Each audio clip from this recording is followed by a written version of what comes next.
I didn't access any kind of specialist services, but I very much relied on my network of friends and family to have those conversations with. But I'm not 100% sure, even if I had have needed them, how I would have accessed them. I don't think that information was particularly readily available to me. Yeah, I don't think so. I mean, I just remember thinking, so you know when we go, I think you're 6 to 8 weeks of where you go to get discharged from, so you have to go to the local GP. And the guy just said to me, okay, so how do you feel? And I was like, yeah, okay. And he was like, you don't want to kill your baby, and like just kind of laughed. Wow. And I was like, well, no, I don't. And he went, okay, well then you're fine, and just kind of signed me off. And then I left, and I thought, was that me being discharged? And I was like, but I really was looking forward to talking to him about the fact that I was sitting in the shower and crying because I had leaky boobs, and I wanted to talk to him about whether or not that was okay. And I was upset because I had pictures on my phone of blood clots that were as big as my head, and I was like, I wanted to share this with you because I feel really abnormal. So I might not want to kill my baby, but I wasn't in the right place of mind, and I really wanted to speak about that.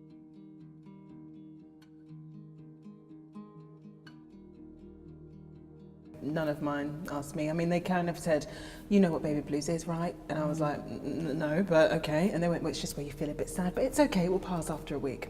Mine was there for, I mean, it probably still is a bit like, you know, totally. So I was really concerned about that. For me, when I lost my baby, there was no support for me at all. And I'd say I was probably one of the most vulnerable people, you know, for that to happen. And no one, like, I didn't even get a call to say, are you okay, or anything like that. Were you offered like a bereavement midwife or anything like that? She came round initially when we lost Sebastian, and then that was it. Then we didn't see her. I mean, we got her number. You could call her if you wanted, but really, again, you want someone to be like, let me come and help you. You know, are you okay? So when I was having Isabella, so second time round, I was quite poorly. I was in labour. I went to the hospital, and the midwife said to me, you know, why did you have a section the first time round? And when I say, oh, because I had tocophobia, people were going, what? Even some midwives, like, what? And this midwife turned to me and she went, oh my gosh, no way. And I was like, okay. She went, I did my dissertation on that. Oh my God. And I suddenly was like, oh, I'm in safe hands.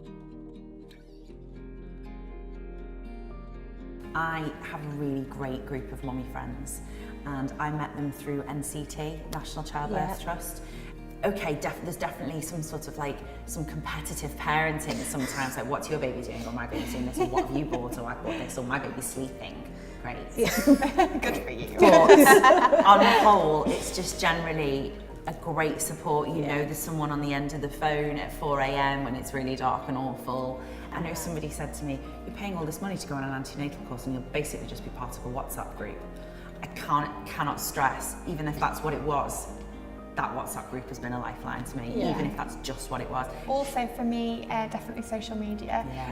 I find either my platform or like people contacting me through my platform, or me just putting a shout out there like, hi mums, what do I do right now? This has happened. That's one of the beauties of social media. People say it's such an evil place, and then actually it's not. There's so many lovely things about it. I think that's how I actually met you. We did. I think that is quite nice actually when you do reach out to certain people.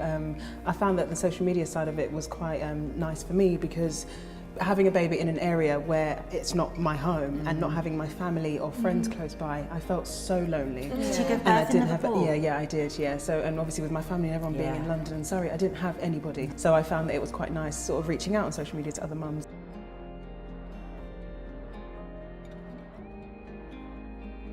Sophia's 6 now, and she just has this lack of fear and this massive confidence, especially on holiday. She'll just go up to another kid, like, do you want to play with me? And I was like, I'm going to start this. So I try to be more Sophia, and I try to go up to other mums, especially now, and just kind of like, especially in the school playground and all these places I find really intimidating.